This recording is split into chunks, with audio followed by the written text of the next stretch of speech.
chair for this round. Today I'm going to motion that this House regrets the dominant narrative that developing countries should adopt export-oriented industrialization as the primary means of economic growth. We call on the Prime Minister. Hear, hear.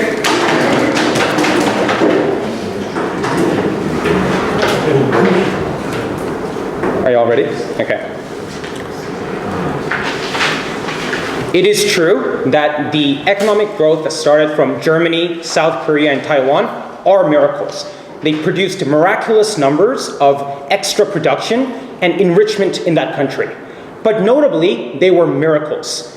It wasn't sustainable to be spread all across the world because it relied on a specific characteristic of those nations for the governments to be specifically competent identifying what the future holds and strategically investing all their resources in that particular instance. You know what another story of that particular kind of version is called? A resource curse. Many Middle Eastern countries that exclusively focus on, for instance, trying to export their main asset, their comparative advantage, that is oil, is certain times stagnated in the overall situation because it's hard for them to get out.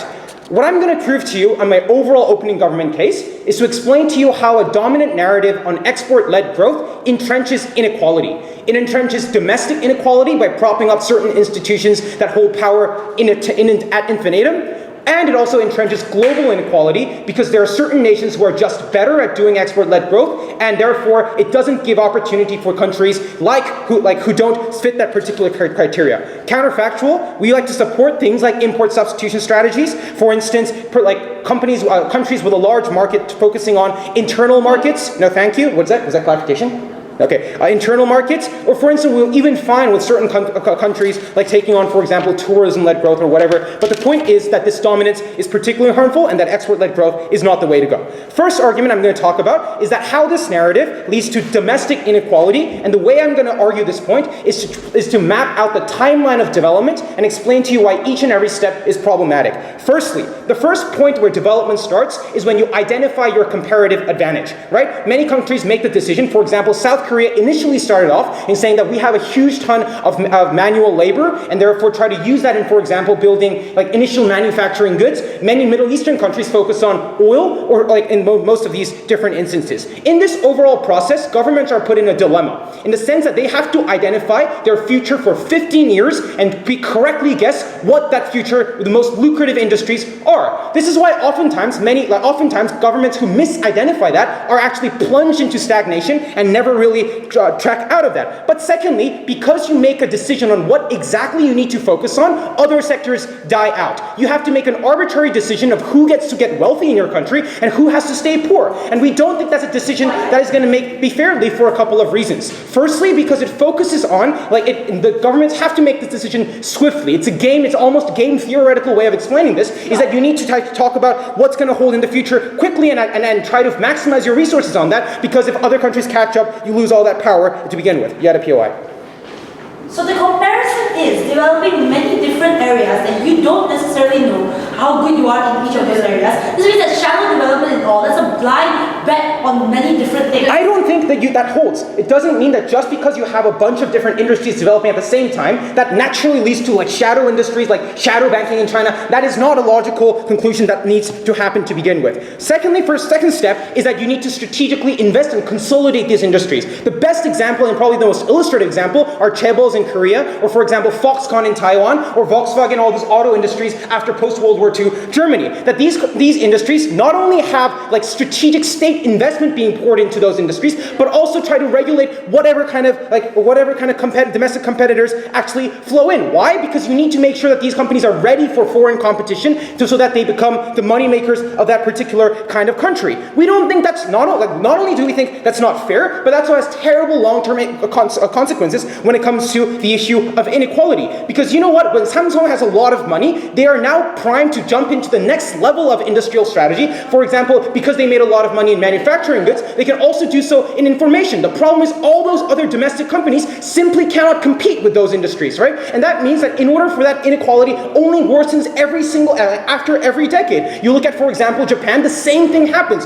Small corporations simply cannot compete with that particular industry because they had initial head start, also had state investment, but crucially, they are now, basically, you configure your entire country to try to meet the needs of those corporations. If you look at, for example, the infrastructure investment decisions that Germany had, it is all all focused on how well can you prop up these companies who are export-led growth, and it creates an environment for only those particular industries to succeed at the long run. Let's take their best case scenario, because certain countries have succeeded, and that's a fact that we're like obviously not going to deny. We think relative equality holds a lot of water in this particular debate of relative inequality. Even if the pie grows bigger, and like a lot of countries, a lot of citizens maybe are better off, like in those instances, there are always losers. For example, people who work in the agricultural sector in the case of Korea,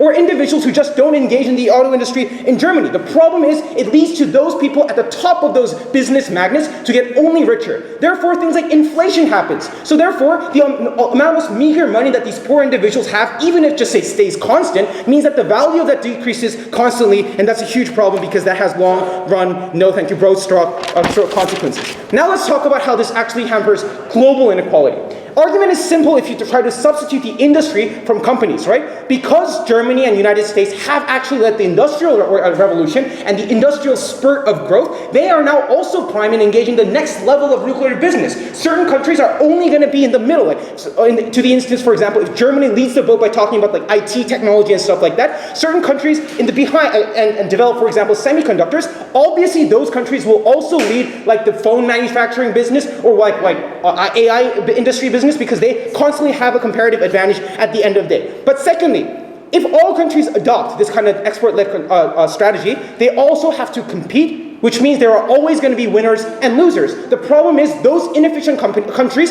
aren't primed or aren't suited to take on that particular strategy and are playing a losing game to start off with because they are not particularly efficient. For example, in the terms geographically, if you're a huge nation, it's hard to organize infrastructure in a way so that you have a lot of harbors that control export and import. For example, if you don't have a lot of if you have like an ethnic divide and an internal struggle, it's hard for you to get behind a nationalistic project and say, we all need to work for export. Those countries are better off taking on different kind of strategies, and we think that's particularly harmful. Why is global inequality important in this particular debate? Because they just cannot deny the fact that even when certain countries in the middle might have developed a bit more, the gains are always bigger at the top. Germany is the richest nation in the European Union and is getting richer day by day and year by year compared to even countries like France. That overall dominance translates into other kind of unfair advantages that Sonia will expound on. I'm very proud of the class.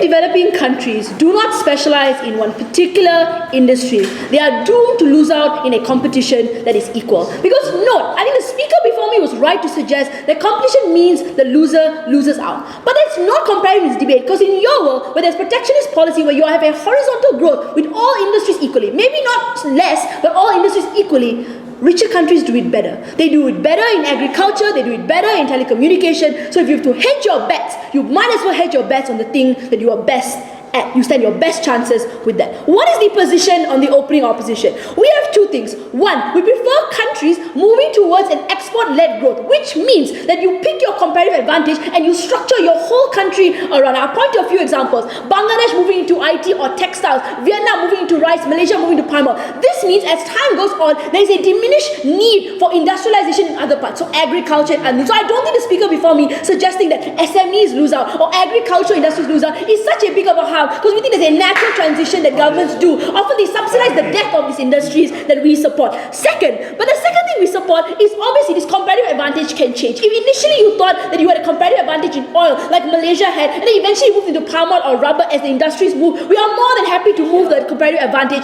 Often it is transient. But the principle of the opposition is you must specialize, and developing countries stand to lose if you don't. If it's a clarification, yes. Right, so the info slide states export-led growth implies opening domestic markets for competition. Okay, it's both. Does your side give preferential treatment to certain firms in certain sectors? No, we support a world in which there's a comparative advantage. You mean you open up your market to other products that are not your comparative advantage and you don't specifically specialize. In your world, you have protectionist policy, you protect SMEs because you want an internalized growth as a result of it. So then I'm going to respond to the speaker before me in three ways. First, about the resource cuts, because according to them, economies often stagnate because they're perpetually in this resource cut. Two things to suggest about this. First, that's not comparative. We prefer a world in which countries were dependent on initial resources, adding had some economic growth, like Rwanda and parts of Congo that were still poor, initially had huge amounts of money that were able to pump infrastructure that literally still exists till today. If it's a curse and it results in stagnation, that's preferable than your where they didn't even have that initial beginning to begin with. But the second thing I'll suggest is that's just blatantly false. As a result of having the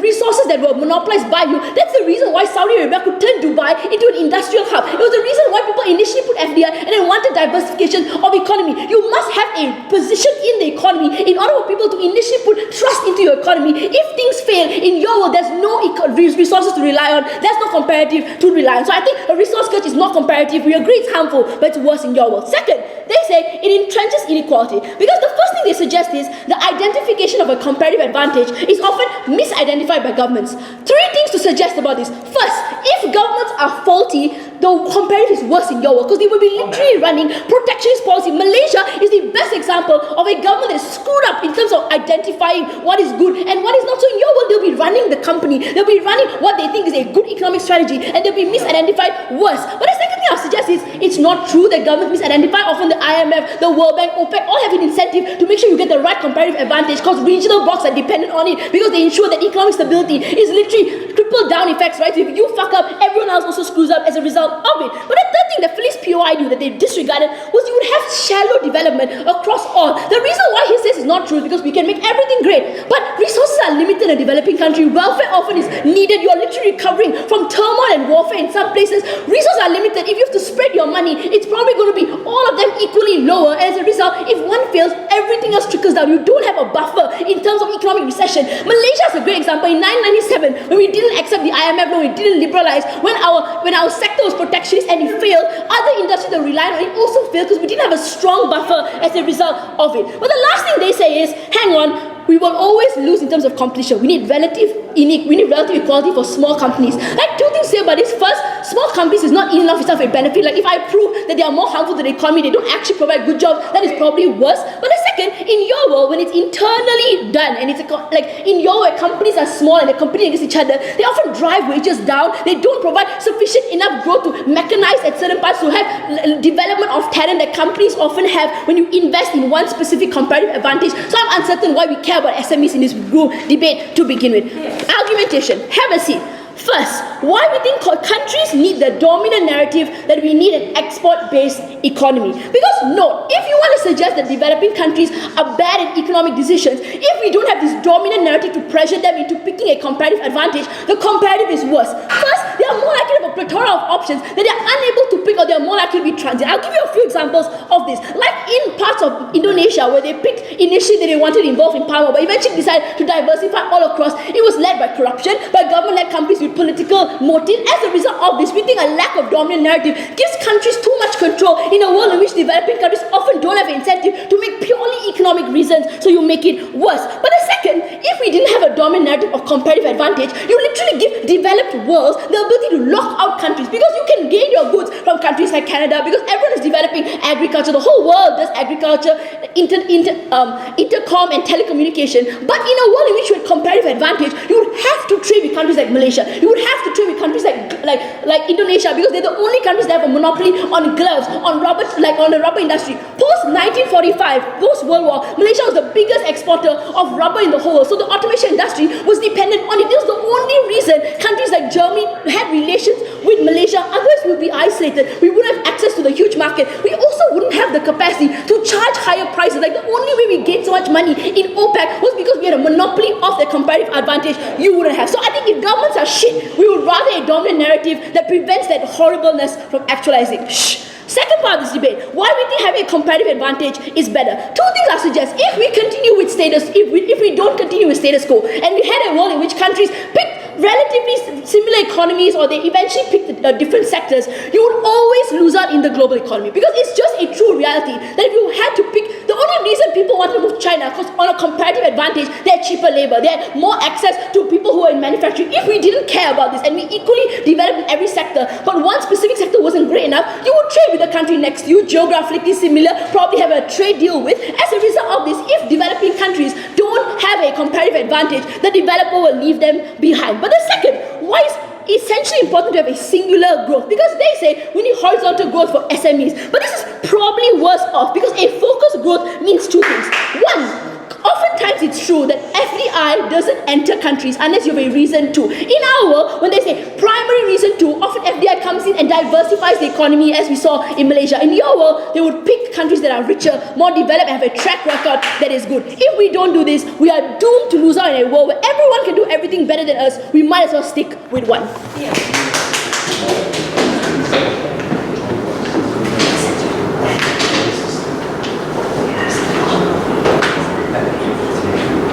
I think we are well positioned for that speech. Deputy Prime Minister, please. Here.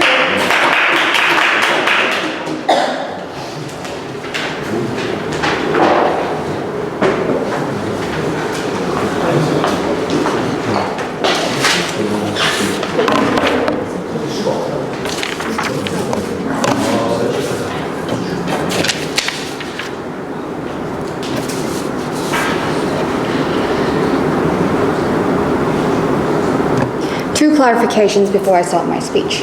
The first clarification is that the burden of opposition in this debate is to prove that export-oriented industrialization should work as the most successful primary mechanism in the vast majority of cases, something that they haven't proven by selectively choosing one or two nations. Secondly, we think that they're still operating under the paradigm and using the yardstick of exports. The amount of exports determines economic growth and economic productivity. We tell you that the United States, which consistently has a 2% economic growth per year right now, is running under a trade deficit. We don't really see why countries legitimately choosing to operate and grow under a trade deficit is wrong or illegitimate or worse for developing nations. I'm going to do three things in my speech. First of all, I'm going to extend Junto's analysis why this is specifically bad, the export-oriented industrialization is a specifically bad narrative for developing nations in particular. Secondly, I'm going to talk about this comparative advantage issue that they really like. And the third question I'm going to ask about is which side creates greater inequality. So the first question, why specifically it is bad for developing nations? We told you several reasons. I'm going to add some more. So the first way how comparative advantage is justified, this whole Ricardo knowledge, is that even if you have you have lower productivity than the other country, you can still choose something and be more effective at it by being specializing. We tell you that in the case of developing nations, that doesn't work because this whole comparative advantage theory assumes perfect factor mobility, which means basically that you can perfectly move around capital and labor or technology and land.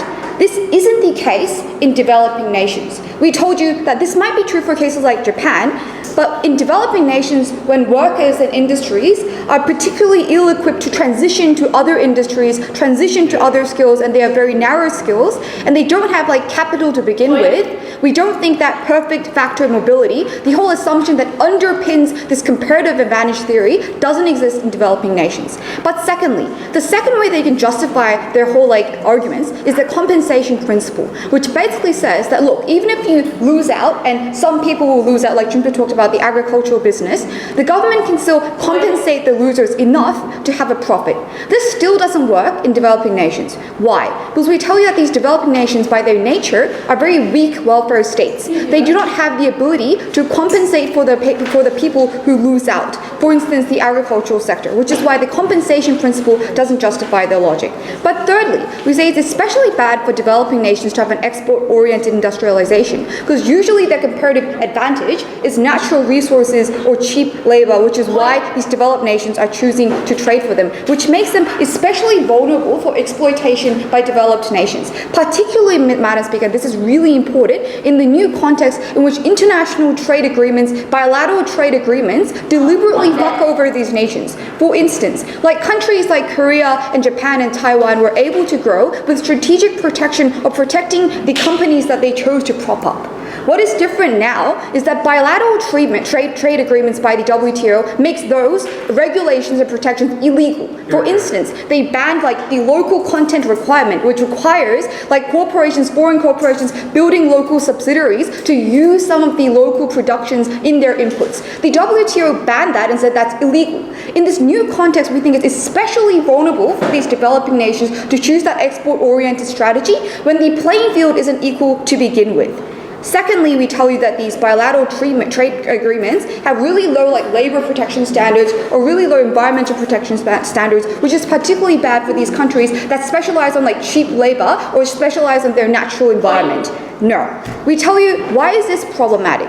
The problem of foreign dependency and the problem of like depending on foreign trade as their like export as their key mechanism is that, for instance, for countries like Junpyo talked about resource curse, which they said is really irrelevant. We tell you that when you depend on like a comparative advantage of natural resources and just export this, like countries like Chile, for example, they went into a huge financial like economic crisis when their major exporting natural resource, which was nitrate, there was like a chemical substitute found by a developed nation, and then the country literally went into an economic crisis because they lost that comparative advantage in like a year. So we tell you, Madam Speaker, that foreign dependency really destroys these nations' economies. Before we go into my second question, sure.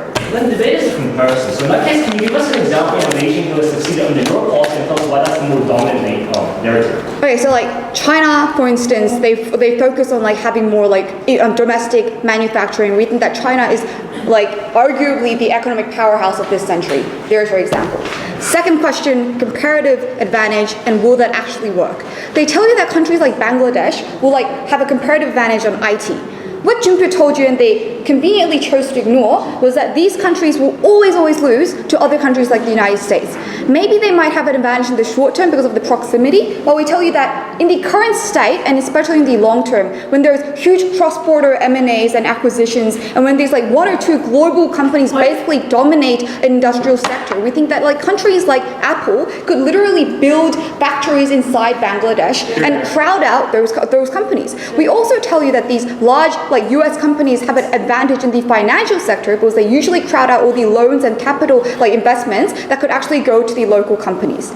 So secondly, they tell you that look, we have limited resources, we really have to pick one of them. We tell you that true, it's about resource allocation, but what we want is we want the market and the companies, not the government itself, to delegate like one or two companies and prop it up for like their export their export leader. We think that the resource allocation based on this market and the business is much better. Much better. And then the third question is about inequality and which side produces greater inequality. What they tell you is basically the country's inability to choose like one or two industries is the same like false decision. There's the same problem. And that's an equal harm. First of all, we tell you that on the comparative, that's not true because now you're not letting the government selecting the companies, but you're letting the market decide which company is much more competitive. And secondly, we told you that in our case, you don't have these foreign actors and foreign companies that deliberately intervene and actually change that deciding calculus and make it really difficult for you and unfair for you to decide.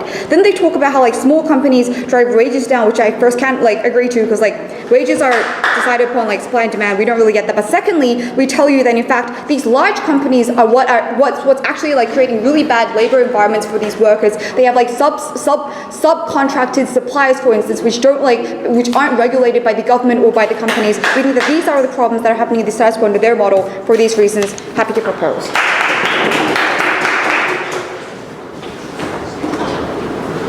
I thank the Deputy Prime Minister for that speech. Deputy Leader of Opposition, please.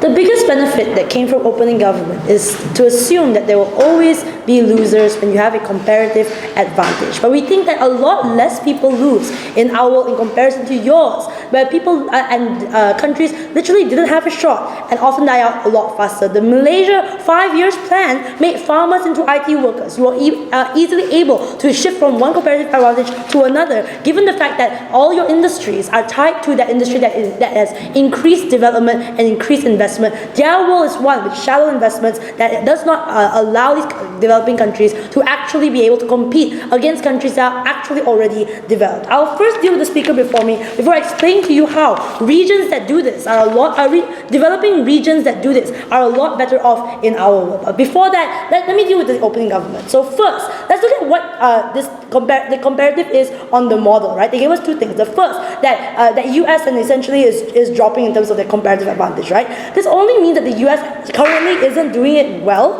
doing their comparative advantage well. This also means it's the best time for developing countries to enter and actually provide for their comparative advantage, right? This is literally the best chance that developing countries have in comparison to trying to compete and do many things, which like the US is currently doing many things, right? We'll never be able to compete in comparison to investing in one very good thing. But this is also unresponsive to what Amrit explained to you about how governments are terrible when they aren't pressured to invest, right? This dominant narrative means that essentially governments are pressured into investing into something, right? Investing into something that a lot of the people on the ground feel is necessarily valuable. This is in comparison to them using politics, using corruption. I think that the pressure essentially of this dominant narrative is a lot better in our world. But the second thing that they tell us is this idea about how it's transient, right? The premise that came from the speaker before me was that the comparative advantage can always be replaced. But that's not comparative either, right? So we think that comparative advantages are a lot less easily replaced in comparison to you doing many different things, right? You doing many different things and investing in all those things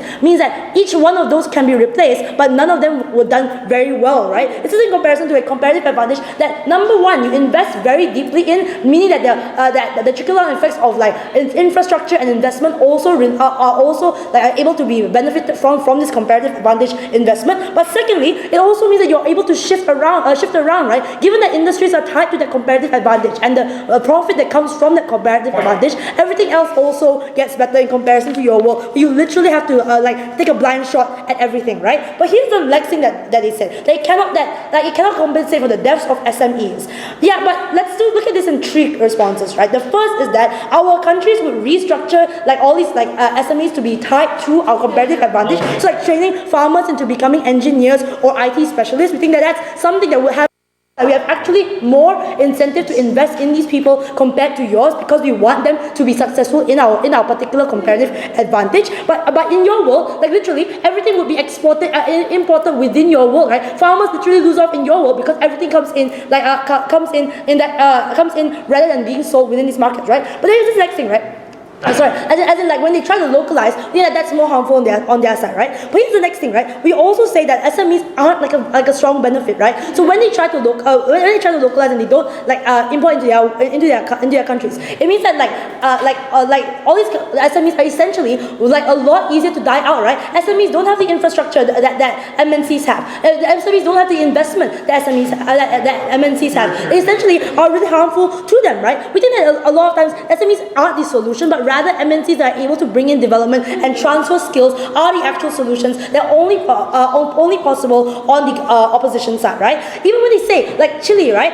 Chile, their comparative advantage was tied to a lot of other things as a result of a long-term development in those things, right? So when Chile got involved in nitrate, it meant that they also invested in resource extraction. So when it meant that nitrate failed, they could easily switch from one side to another because those things were already trickled down developments, right? We think that a lot of times, these countries, even if they die out eventually, they die out a lot slower on your side. They die out after developing a lot of benefits and investments on our side. We don't think that's comparative for you, right? We also tell you that trade deals are a lot better on our side, right? Even when it comes to the IMF or WTO that has necessarily an incentive to help these regions, we don't think that's true on your side, right? We think that a lot of times, yours falls out as a result of each country trying to do their own thing. So I move on to my extension argument closing.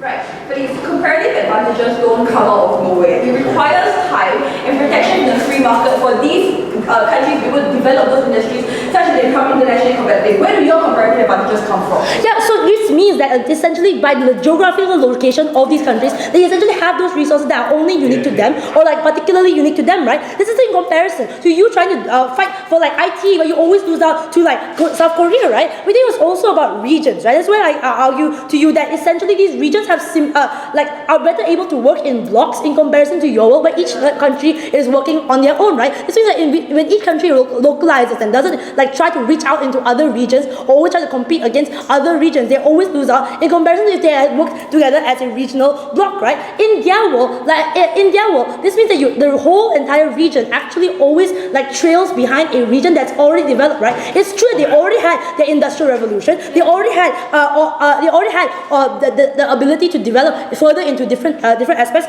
If you try to compete in the same way, you're literally trying to apply a mechanism that doesn't work in the context of these developing countries. So like OPEC is more able to control oil prices, have more able to control political decisions within that region as a result of being able to work together as a bloc, that as a result of them having a comparative advantage of like oil, right? This means in their world, a lot more regions will be like, will have countries that are insular to each other and not work together, right? In our world is one where you can like literally like have a comparative advantage and trade with your partner, right? That means like more like regional trade deals that are a lot stronger in their world. In their world, they'll have minuscule countries that are unable to like compete against America, are unable to compete, or will always have skewed bilateral agreements, skewed agreements with other worlds because they are always trying to compete on the same playing field, right? The truth is that these regions are not on the same playing field, and the only way to have an advantage in that is to hedge your bets into one like comparative advantage in comparison to theirs, right? We think that the government world is one that has to defend,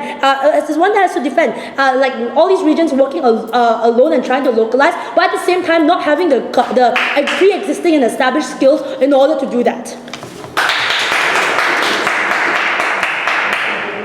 Thank you. To open the closing half, I call the member of government. Here. So you might just run to the bottom of the ticket and come back. Can I do that? Can I do it? That's good. Nice.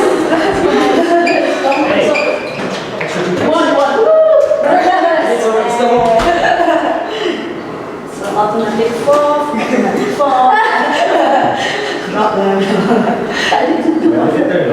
masa you cakap tu macam ini mereka punya. Supposed to correct untuk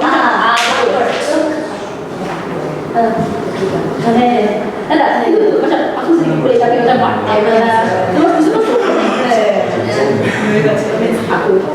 aku kasih terbalikan dua argument aku. Aku dua. Wow, instruction dia macam always give it.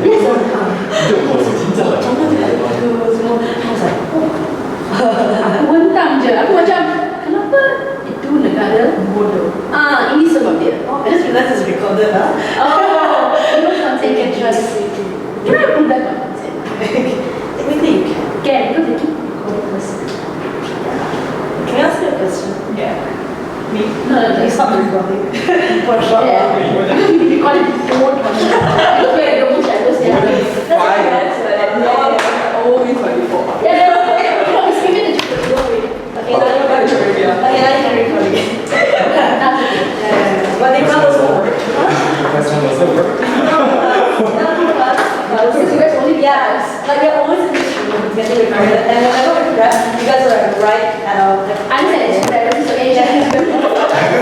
so breathing space would be nice.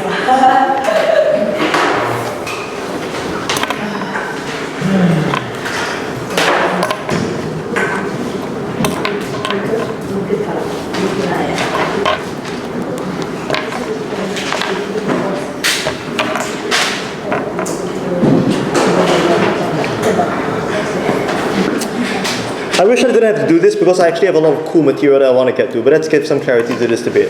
Okay, what do the two sides have to defend? Government is saying that export-led growth, as defined in the info slide, i.e. a system of economic relations which involves countries pursuing export as a primary growth engine, and two, crucially, also opening up the rest of your entire market, all the other sectors, to free trade in exchange for that privilege. That is the thing that government regrets and the thing that opposition has to defend. Know that all of opposition's material seems to imply that if you do not open up all these markets, your comparative advantage vanishes. That is not true. Recognize what opposition is arguing is that you can somehow select some markets, protect the rest from the harms of opening them up to the big bad nations like the US and so on and so forth, and have only those markets develop.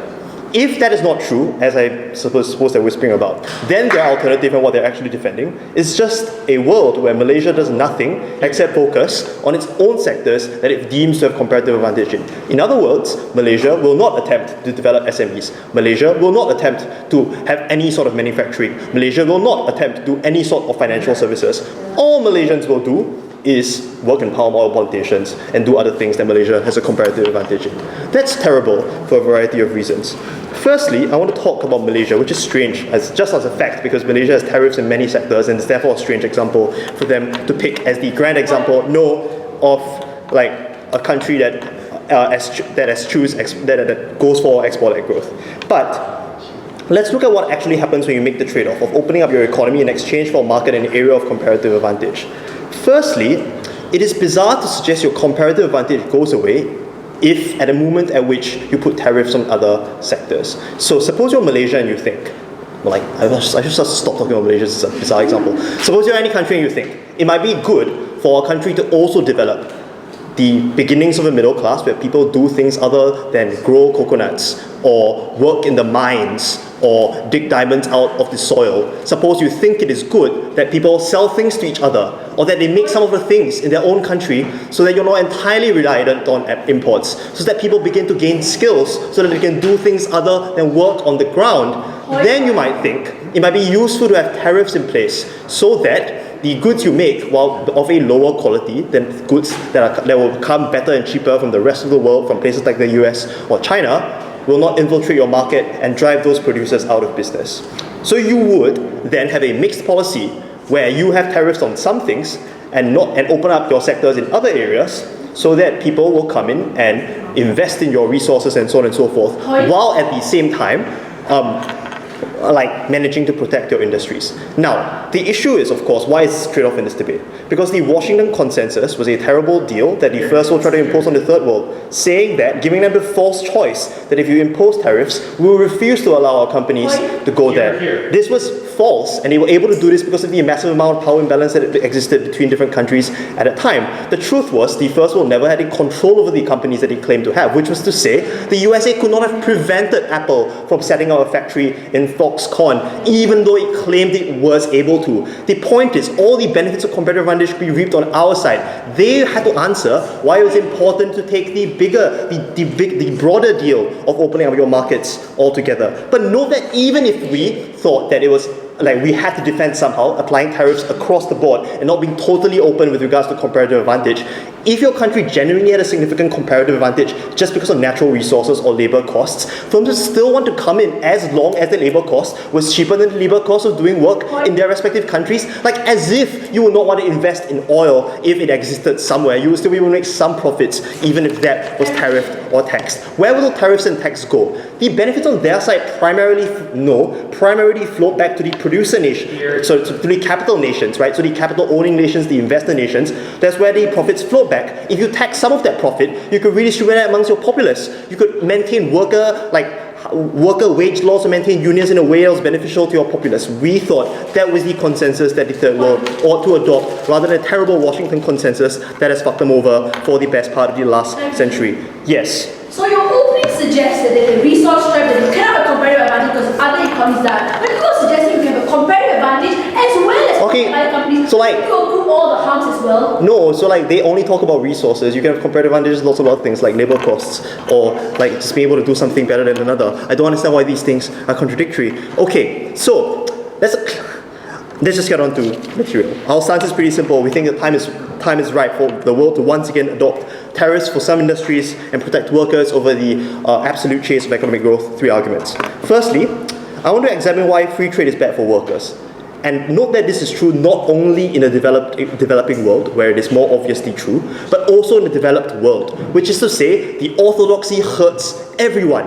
Okay, why is this? Because when you have free trade and export-led growth as an economic orthodoxy, everyone is engaged in a wage competition to do things the cheapest somewhere, right? Which means that if you can't do things the cheapest, your jobs go out of that country into somewhere else. So jobs leave US for China, then they leave China for Vietnam, and so on and so forth. You also have, often with this consensus, you have to do things like break down unions so that they can't fight for higher wages, and so on and so forth. Why is this bad? It means that workers are left in a position where they're politically disenfranchised forever and throughout the world, because wages are constantly lower, and the political system is not fast enough to catch up with the needs of providing welfare for all these workers. Plus, our social system just doesn't give as much respect to people without a job and who live on welfare, which means that people have to see no alternative and often turn to populist leaders throughout the world. This disenfranchises workers in the third world who are now competing with other third world countries to do things for the cheapest, least regulated ways, but it also disenfranchises workers in the first world that often leads them to vote for really bad policies in reactionary fashions. 2, core periphery incentives. The textbook model of export-led growth says that the first world should transition to services as it moves manufacturing jobs or low-cost labor jobs to the third world.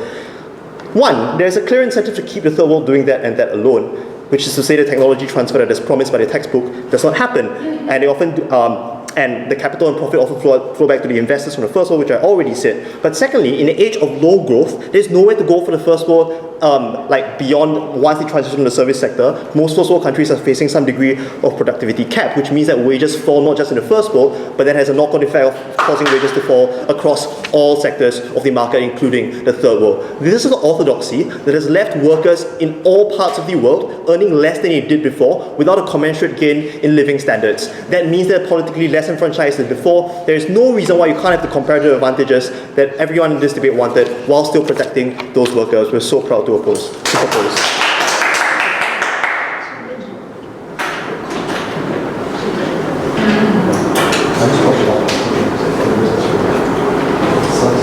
thank the member of government for that speech. Member of opposition, please hear you.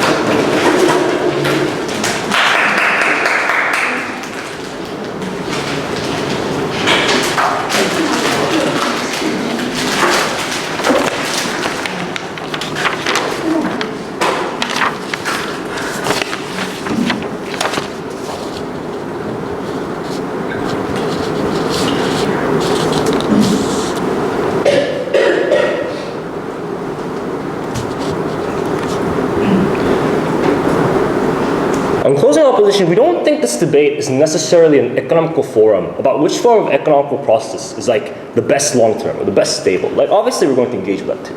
But we think the most important part of this debate that has been missed by a couple sides is what turns this debate from a merely like discussion on economical theory to an actual government enhancing policies on the ground. Because we think the thing missed in the characterization of developing nations is that there is a certain urgency for the people on the ground. The people who are finding jobs, who are unable to find stable jobs, people who are poor, who are starving, who are in need of schools, who are in need of hospitals, that they're the ones most at risk, but the ones least protected by government side. Why do we believe this? We think on the best case scenario of GovBench is a scenario world where like long term that there is some sort of economical stability and everything rises as a whole. Like let's say we buy that and let's say that's their best case. Why is this still problematic? We think we still protect people better on a short-term basis that will lead to a long-term growth. Why is this? We think O told us like a lot about like resources are low, so they can't go deeper into like all sectors at the same time. Like that's right. But let me conclude this point. Why is this important? It means that people can't get as good jobs, or can't get as stable jobs, or more regulated or better protected jobs if we have a bunch of smaller industries who are not able to get the media focus or like the sustainable development or like the economical progress of like a huge company as a whole. We're going to examine this more in my argument. Like my two extensions, firstly examine the urgency and why it's the government duty to focus on this and protect the poor at this moment, but secondly talking about the global narrative in general and the roles of this economical theory in shaping nationalism or isolationism as a whole. First, responses to CG. Look, okay, the problem with CG's argument is that they seem to want everything. They want like comparative advantage at the same time having free market. Why is this problematic? We think free market isn't necessarily what you defend. Like that's the basic principle under our side of the house. That you first engage in free market, you identify the sectors that you are good at, and then you invest in those sectors. Why is this the main problem here is that they're saying, let's go to free market, identify comparative advantage, and just stay there. Like, we don't think that is possible. Why is this? Two reasons. Firstly, the idea of natural resources that came out in the opening debate. But why is this so much more important that we also have direct engagement and direct investment in this part? The counterfactual in this debate is to focus on the fact that if we do not have government investment into these sectors, and we do not have government actively overseeing these sectors and trying to grow them stronger, it means you are relying on foreign nations to come into your country and then grow those industries for you. We think it's very obvious the problems of that form of development where foreign nations are in charge of your main resource production. We think under that kind of narrative, we do have to acknowledge that certain comparative advantage can be created.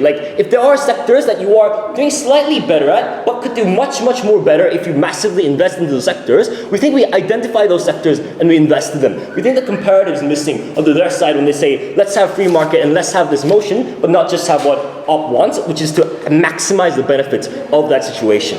My two extensions now, no thank you. Firstly, why do we think this debate should have been about the poor people on the ground, and why does this help them the most? We do agree that there's a certain short period of turmoil in the beginning of this process, when we're identifying which factories are the best, and therefore some companies will lose out, some industries will fail, and there will be poverty in those areas. But that is a bullet we're willing to bite. Why is this? We see massive benefits of having big industries that are being well cared for and that can be well visible in the status quo. Why is this? Three reasons. Firstly, we think it better protects workers' rights in these nations. We understand that perhaps workers' rights aren't the most important factor during economic development, but it's still something that we care about on CO. How do we achieve this? Two reasons. Firstly, we think there's much more media light, not just on how the companies run and the kind of abuses within the factory. Not just like national light, which may happen in both sides, but more international focus. They're more sensitive, these kind of big conglomerates that are trying to export internationally are much more sensitive to human rights violations or boycotts by other nations or organizations who point out the human rights violations within these factories. So just on this point alone, we think those rights are far better protected on our side. The comparative is, if you have a bunch of small companies that are failing or likelihood to fail, then the kind of human rights violations they make are justified. The worker abuses are justified in these smaller, medium companies that are failing and not doing as well, because people are willing to say, you know what, they're not doing good, we should let them die.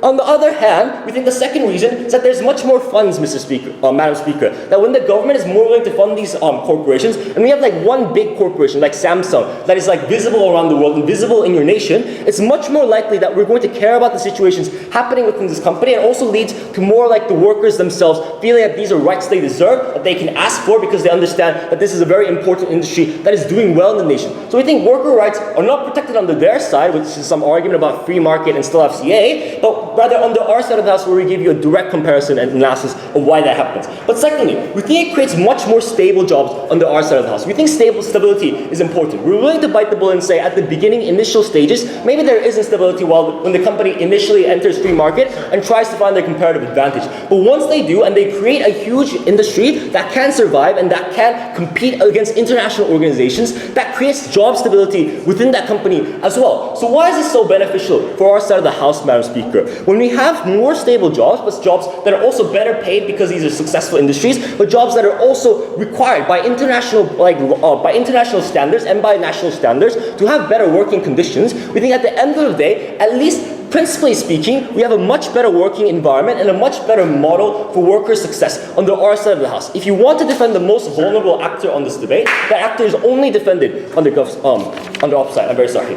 Second argument, the idea of globalization as a whole. Here we engage with the rest of the houses. They missed the first point. Let's engage with the rest of the houses on this economical theory idea. Why do we not like this economical theory of isolationism and trying to be protective of your own markets? Because that's basically what OG argued for. Why is this problematic when you try to decrease trade as a general? We think the world then becomes increasingly more nationalist and more isolationist. Why does this happen? We think in cases of developed nations, when they see developing nations doing the same with their own markets, trying to protect their markets from foreign intervention and foreigners coming into their nation, we think we're going to see a rise of developed nations also taking this stance. And they also become more isolated in the world market because they feel no need to try to become more free market when all these developed nations are refusing to really engage with you. But secondly, therefore it creates more nationalism and isolationism across the board. Why is this problematic and harmful for them as well? We think that this increases the antagonism by big nations. Because oftentimes big nations require developing nations to engage in free trade with them in order to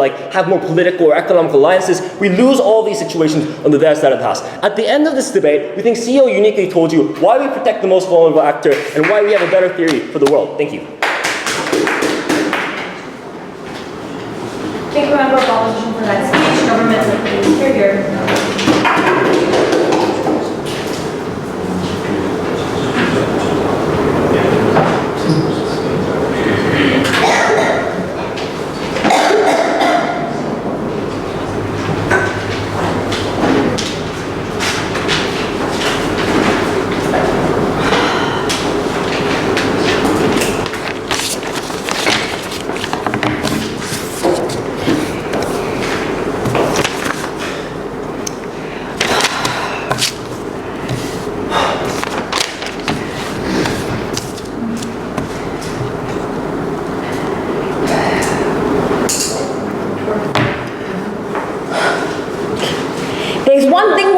Than an econ debate. It's an econ debate in which nobody in the room knows what they're talking about, and you just get really confused because you don't understand what they're arguing. Let's first explain what exactly the trade-offs in this debate are. One, this is about a plan, which is to say that if you're a developing country, this is a debate about whether or not at this particular stage of your development, at which you are a second or third world nation, you ought to be opting for free trade and export-led growth, or you should be opting for import-led substitution. Secondly, what exactly do we defend? They cannot say, or it is untrue to say that we are trying to have the best of both worlds. And it is true that we're having the best of both worlds. It's because import-led substitution is a better alternative. The reason why is this. Firstly, import-led substitution does not require you to be isolationist from the rest of the world. I agree. That's North Korea. No one really does that. What we're actually doing is we're simply protecting specific industries and therefore allowing them to grow, protecting, not funding certain industries and allowing them to grow via the domestic market. Why is this important? What's the trade-off exactly they want to take in this debate? I think we can take two trade-offs. The first trade-off is this idea, like what they told us, that states are really bad sometimes at choosing specific actors to allow to protect. But here's the comparative needs debate. On their side, they also rely on the state to choose the correct competitive advantage in order for them to grow. But why is it worse off on their side of the house? The reason why is because on their side, when the state chooses the wrong actor, not only do you lose the fact that you now don't have a comparative advantage, but in the free market, the rest of your industries similarly die out, leaving your nation with nothing. Second reason why it's worse is because on our side, at the very least, we don't spend excessive amounts of money within the industry. We allow the industry to grow via the protection of the domestic market, where you're able to gain the kind of economies of scale and growth that is required. That's the reason why we think that our policy is better. The second thing that they told us was this argument about how this idea about how right now you can use export-led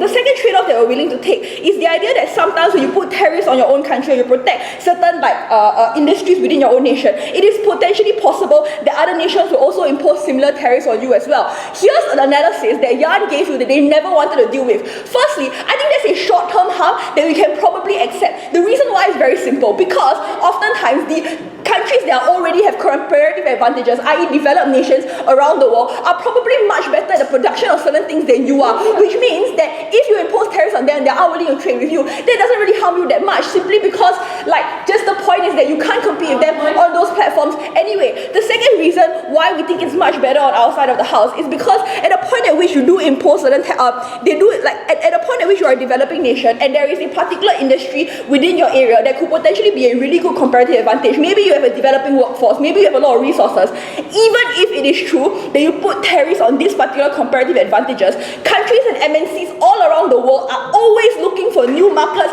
to be able to exploit those advantages and invest in those places anyway, which means that even if there were those tariffs, you still gain the benefits of MNCs, you still get the benefits of investments on both sides of the house. Yeah. Okay, so a comparative advantage signals to the economy that you are willing to engage with another country's comparative advantage. If you're going to lock out their product because you have protectionist policy, why would they just incentivize countries to move away from their comparative advantage, hence diminishing your own benefit? Okay, the reason is very simple, because you don't signal anything. When someone can produce something for cheaper than you can produce it, you want the cheaper thing because it costs less money. That's the reason why they're still willing to engage with your comparative advantage. That's the answer to your case. What are other stuff that we wanted to talk about in this debate. We thought the most important thing that we needed to deal with in this debate was the idea of workers' rights. And the reason why was because in the development of a country, it is oftentimes very difficult to dislodge the structures that are put in place at the point of your development. So given that we think that to a large extent, we're able to show you why these nations are able to develop a lot better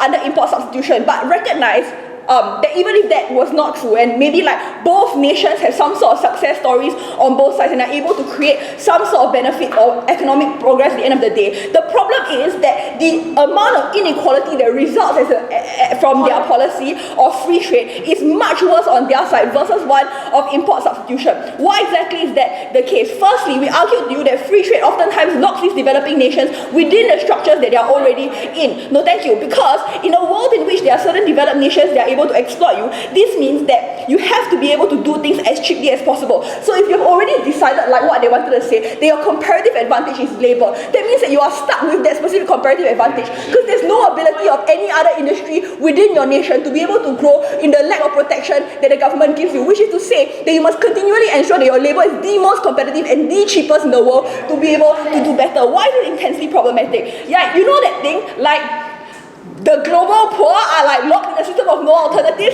To the extent to which that is true, if you don't, you end up losing jobs in this area. So how exactly do people in that nation end up like ensuring that they continue to get a comparative advantages? And note that the people who are doing this ensuring are the elite in the country, i.e. people who are the producers in those countries who will benefit the most from selling out their own people in order to gain huge amounts of money from foreign investors. Like in countries like Bangladesh, for example, in countries like China, these people break up unions, lobby for these individuals who have no protections of their workers' rights whatsoever, push them into like inhumane living hells, and I'll take you in just a moment, inhumane living hells in order to ensure that that competitive advantage in that profit model continues to stand. I'll take one from closing sort of engagement. Foreign investment is oftentimes tied to like ideas of developmental aid, which is oftentimes tied to the concept of decreasing tariffs in your markets. So like countries are less likely to give you developmental aid if you refuse to decrease tariffs. Okay, yeah. So that's the other thing, right? Okay, here's the thing. As much as we want to talk about Marxism right now, right, this is worse for like the global poor, but it's also worse off. And the reason why this happens in the developmental aid is literally because developed countries recognize it to be true. And one of the ways in which they shore up their particular advantage in the world and in the global economy is via the use of this developmental aid, precisely to armstrong individuals and developing nations into adopting a free trade model, so that these inequalities can persist. At the point at which you're forced into a free trade, you're forced into very low levels of like skill or low levels of industries that means that they are able to continually use you as a point at which you're able to produce more and more cheap stuff for them. So in that world, in the comparative of who is better for the workers, we think we are much better because we help these developing nations a lot more and don't make them the plaything of the developed nations. But lastly, I want to argue that protectionism can be immensely good for these people as well, to the extent to which they wanted to protect individuals as well. We think that outside the house we did it better. So this example of Malaysia is very strange because Malaysians benefit a huge ton from protectionism. Like for example, the fact that your oil is so cheap because the Malaysian government literally subsidizes these places so that they can become competitive in the global market. Not only does it help these workers by helping their wages to rise, given that the government cannot make these trade-offs to say that we protect the industry to allow better workers' wages, but also the fact that things just become cheaper for the people within the domestic market because now they are not forced into paying inflated prices around the world. They are able to like actually buy the things that their own country produces at a fair price. We're very happy to propose.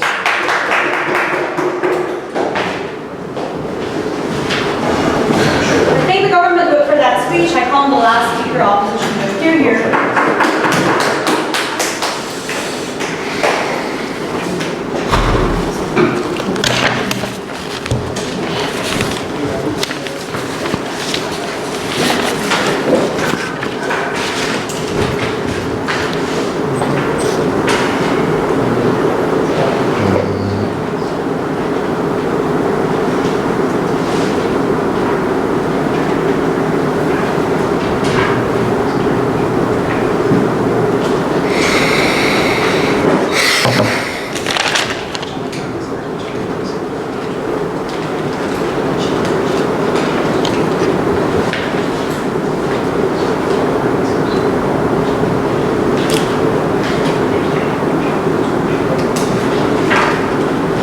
Madam Speaker, let me tell you, I'm going to begin the last speech of the prelims of this tournament with a story of South Korea about a company called Pohang Steel, which you would commonly know as POSCO. When South Korean government proposed the idea of a steel mill building right in South Korea, everybody thought South Korea was crazy.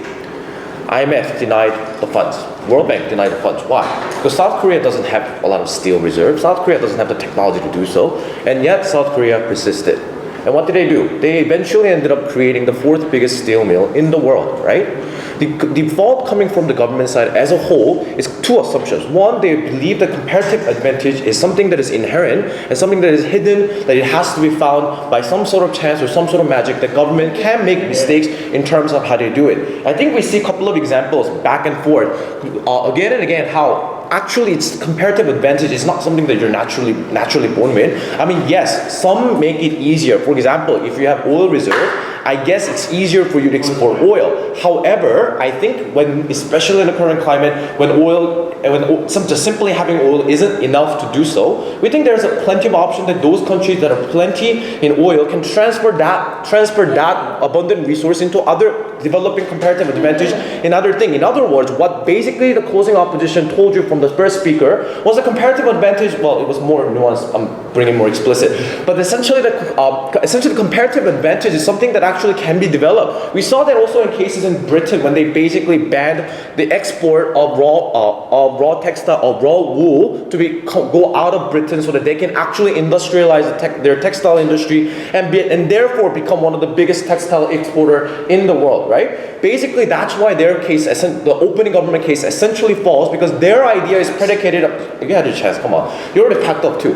Their entire case is predicated upon the idea that if you fail, that you're screwing the people up. And that's exactly why the extension coming from the member of opposition is extremely crucial, because we are the one actually engaging with who does this policy actually impact. Because we believe that when they talk about long-term sustainable growth, because I'm sure in an idealistic world, when essentially your country can be independent of the export from the other, independent of the import from other countries, and therefore become more well-off, have more jobs, and so on and so forth, we think that's great. But what we have seen is that that model essentially doesn't work. We told you on a couple level why. For one, it takes incredibly long time, an incredible amount of resources to go into it. Resource that essentially, as a developing country, that essentially been ravaged by developed countries through colonization, imperialization whatsoever, that only left them with abundant resources for them to do, right? We think that under that scenario, their model is very idealistic, very desirable, I guess, but incredibly impractical, Madam Speaker. On the other hand, we tell you that we've seen examples, when they tell us that examples like South Korea, examples like Taiwan, examples like Germany, examples like Singapore are miracles, what we see is that, hey, I think 4 times a miracle is a pretty decent chance, right? What they basically needed to prove was that why those cases were absolutely exclusive to those countries and therefore cannot apply to any other country. I just gave you 2 more examples of how certain countries were able to invest into a certain resource, able to actually put effort and will into a certain industry, and therefore grow their comparative advantage that lifted those countries out of poverty. And this is extremely important. Why? Because they were the key critical component of this idea, sit down, is that those things were done in relatively quick time. People call this thing a miracle not because it happened, it was incredibly improbable that it happens.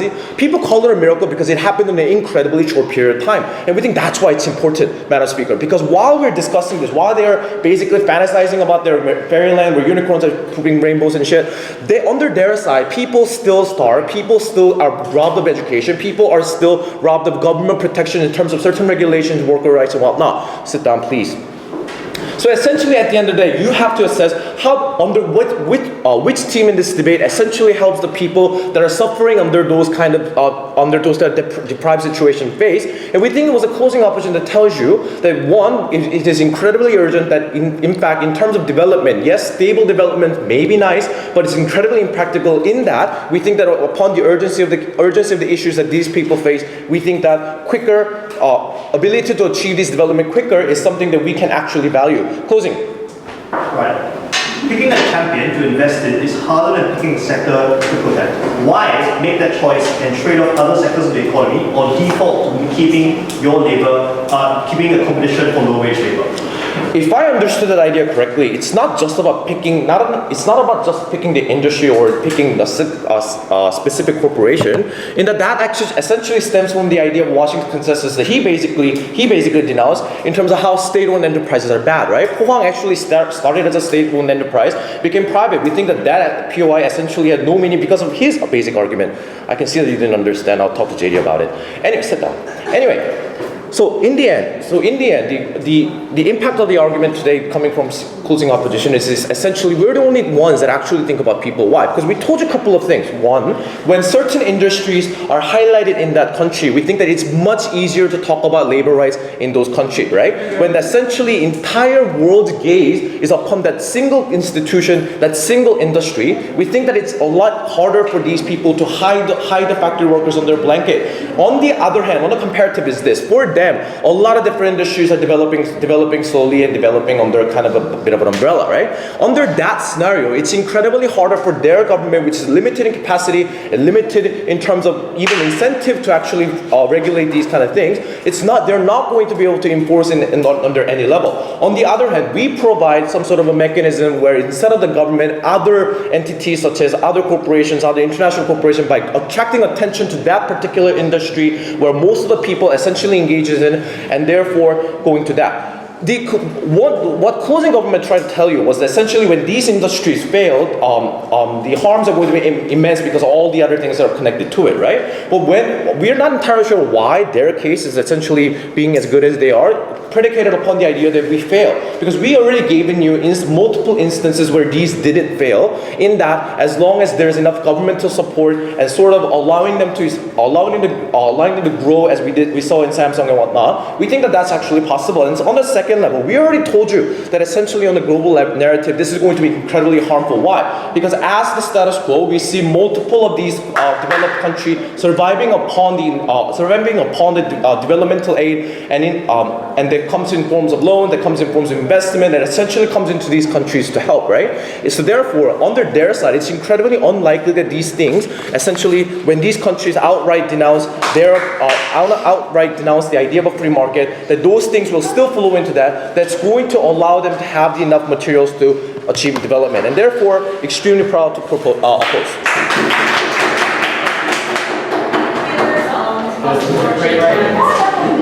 A lot of fun.